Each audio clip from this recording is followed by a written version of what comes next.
Beyaz Geceler, sayfa 56.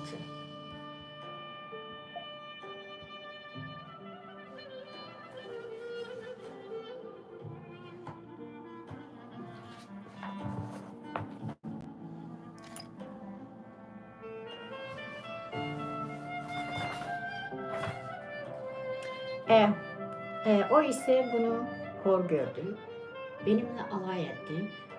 Tanrı onu affetsin ama beni incitti, kalbimi kırdı. Benim de ona olan sevgim tükendi. Çünkü ben ancak mert, beni anlayan, iyi yürekli birini sevebilirim.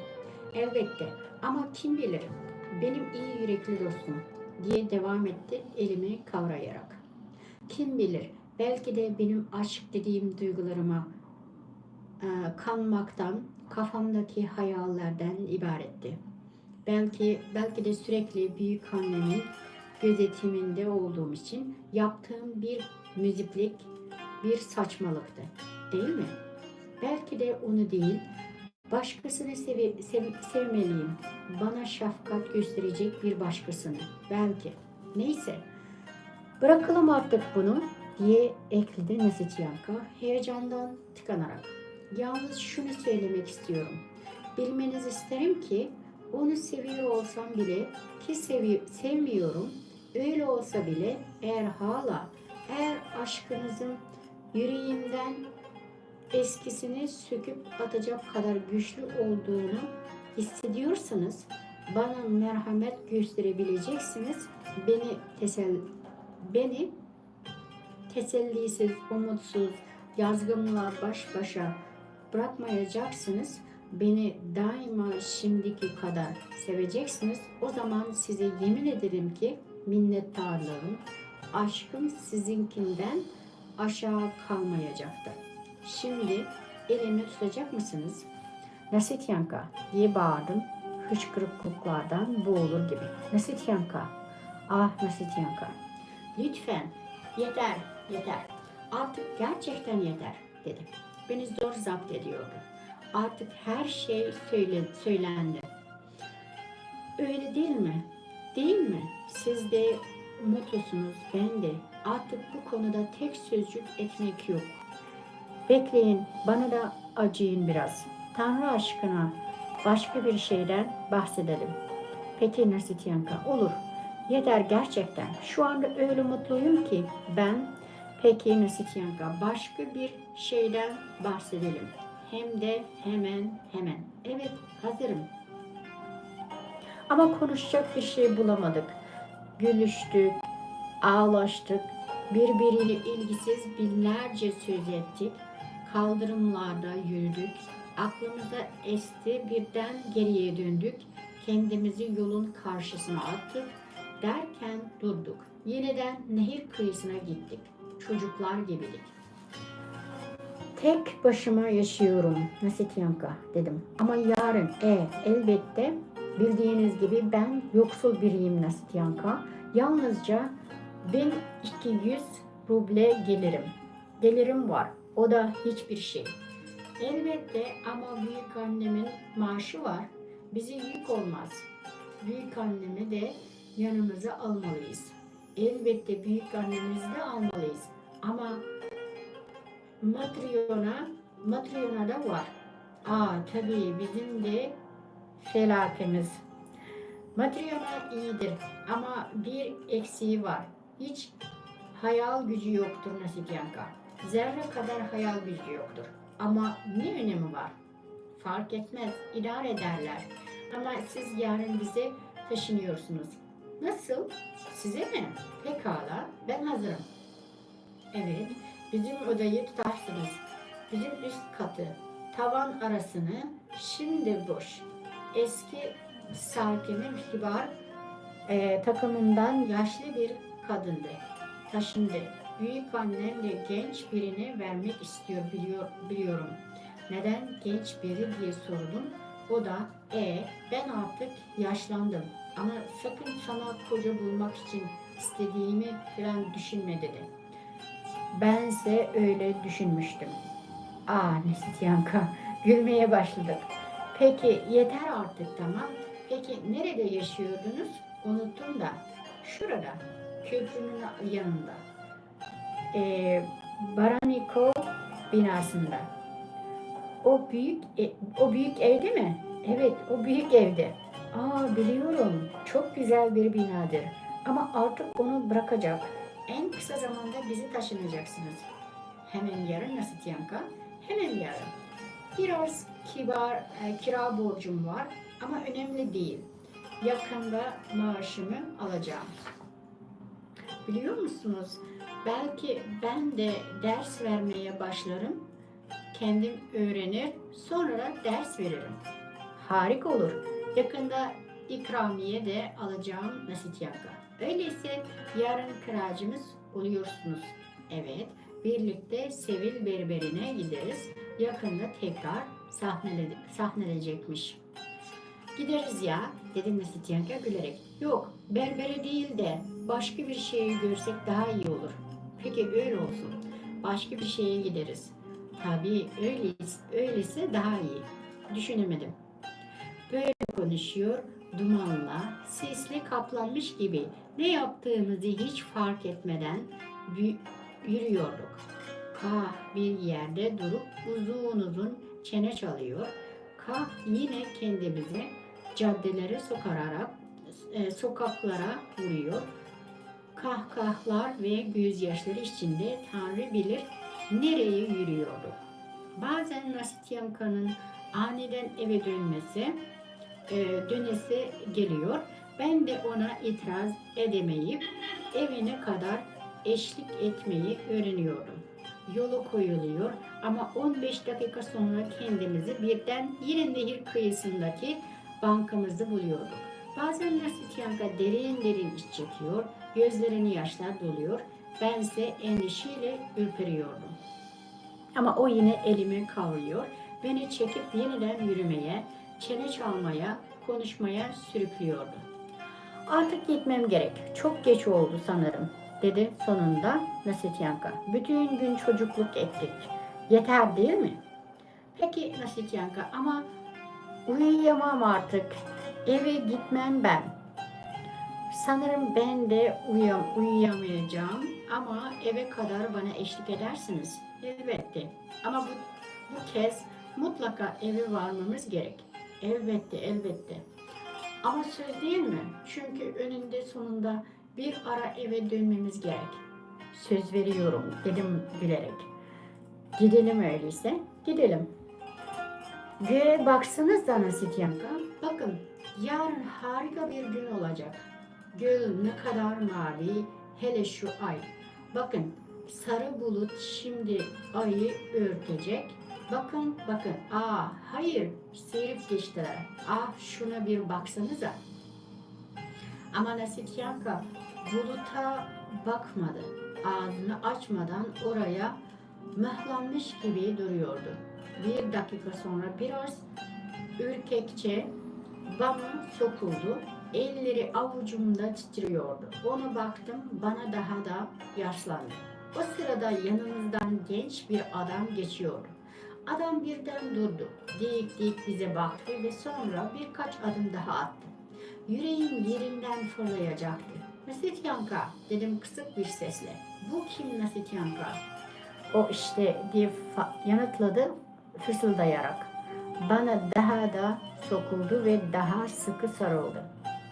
Ayakta zor duruyordu. Nasityanka, Nasityanka, sensin gerçekten, diye seslendi biri arkamızdan ve aynı anda genç adam bize doğru birkaç adım attı. Tanrım, o ne çığlıktı.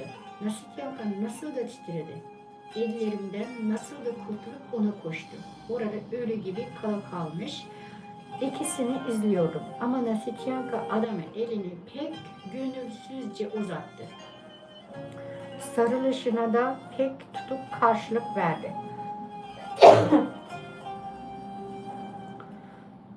Sonra birden yine bana döndü. Ok gibi, şimşek gibi yanımda bitiriverdi ve daha ben ne olduğunu anlayamadan boynuma sarılıp işten coşkulu bir şekilde beni öptü. Sonra tek sözcük etmeden yine ona döndü. adamı elinden tuttu ve çekip götürdü. Aman Allah'ım.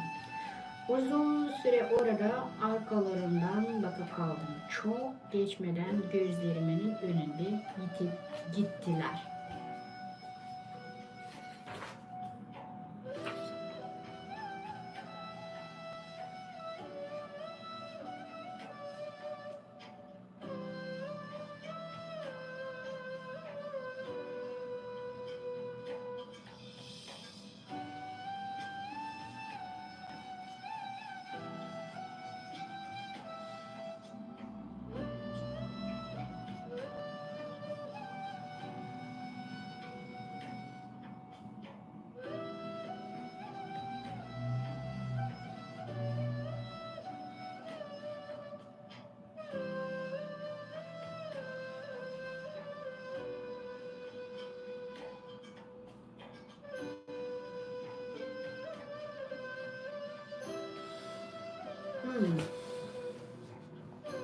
Sabah.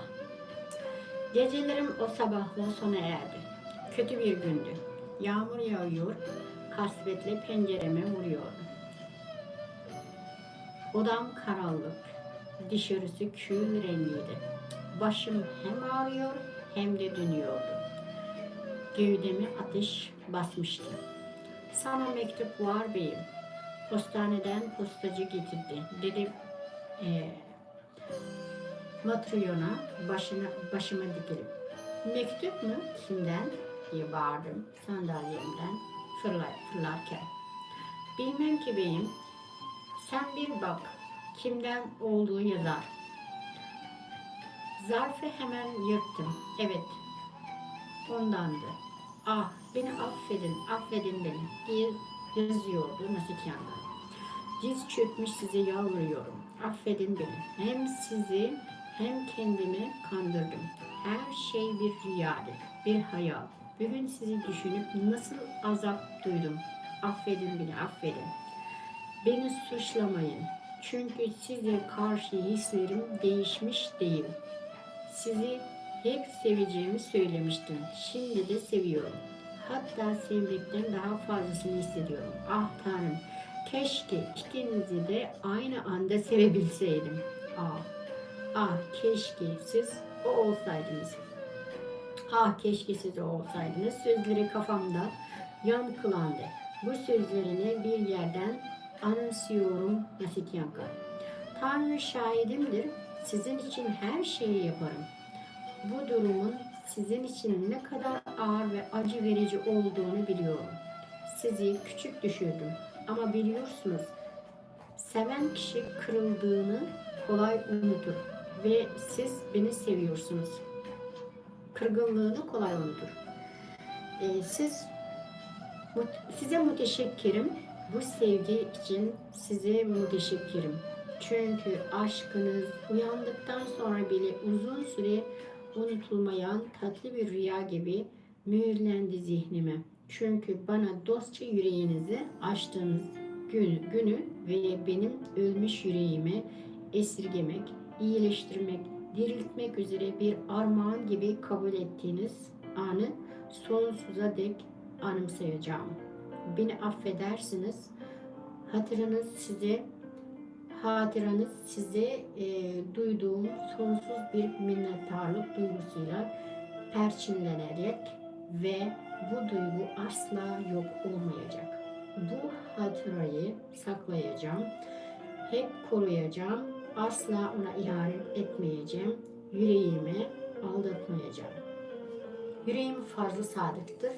Daha dün ebediyen ait olduğu yere ne çabuk döndüğünü gördünüz. Bundan sonra da görüşelim, bize gelin, bizi bırakmayın. Her zaman dostum, kardeşim olun. Beni gördüğünüzde elinizi uzatın, olmaz mı? Beni affettiniz, bana elinizi vereceksiniz değil mi? Beni eskisi gibi seviyorsunuz değil mi? Ah, seveni beni bırakmayın çünkü sevin beni bırakmayın çünkü şu anda sizi çok çok seviyorum. Çünkü sevginize layık olacak, onu hak edeceğim. Sevgili dostum, gelecek hafta onunla evleniyorum. Döndüğünde beni hala seviyordu. Beni hiç unutmamış. Size ondan bahsettiğim için kızmayın. Onunla birlikte sizi ziyaret etmek istiyorum. Onu da seveceksiniz değil mi? Beni affedin. Unutmayın ve sevmekten vazgeçmeyin. Basit Yanka. Mektubu uzun süre tekrar okudum. Gözlerimden yaşlar süzülüyordu. Nihayet mektup elimden düştü ve yüzümü kapadım. Beyim, yakışıklı beyim, dedim Matryona. Ne var ihtiyar? Tavandaki örümcekleri hep aldım. Artık evlen ya da konuklar çağır. Tam zamanı. Matryona'da Matryona'ya baktım. Hala gençlere taş çıkaracak bir ihtiyardı aslında. Ama her nedense birden donuk bakışları, yüzündeki kırışıklıklar gözüme çarptı ve beli bükük, bir ayağı çukurda gibi göründü bana. Her nedense birden bütün odada bunun gibi ihtiyarlamıştı sanki. Duvarların, yerlerin rengi solmuş, her şey donuklamıştı. Örümcek ağları ise her zamankinden daha kalındı. Pencereden baktığımda her nedense tam karşımızdaki evde aynı biçimde örsümeye, solmaya başladı sanki. Sütunların sıvıları fırlanmış, dökülüyor. Saçakları kararıp çatlıyor. Aydınlık koyu sarı renkli duvarlarda siyah lekeler peyda oluyor. Ya güneş bulutların arasından bir görünü verip tekrar yağmur bulutunun ardına saklandığı için her şey gözümde soluklaşıyordu. Ya da gelecek yaşamım olunca sevimsizliği, sıkıcılığıyla bir anlığına gözümün önüne gelmişti.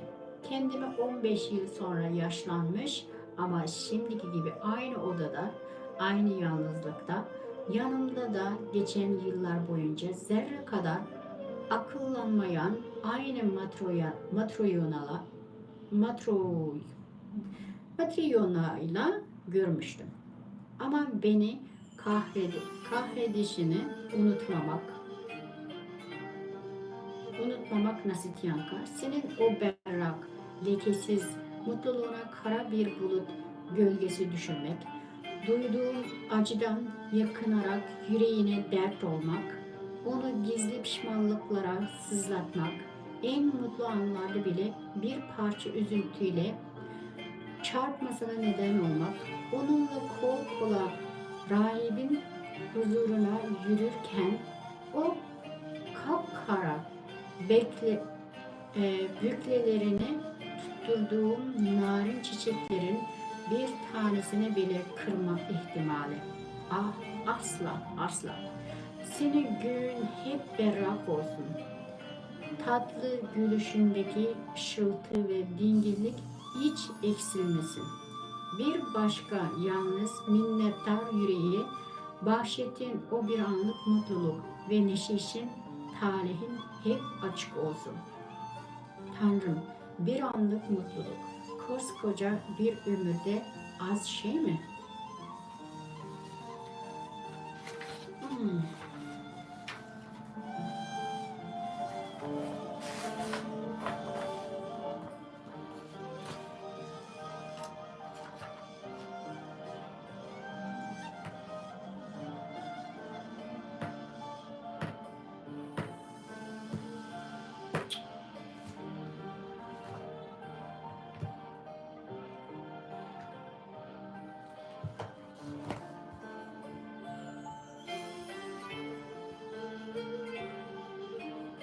Niye böyle?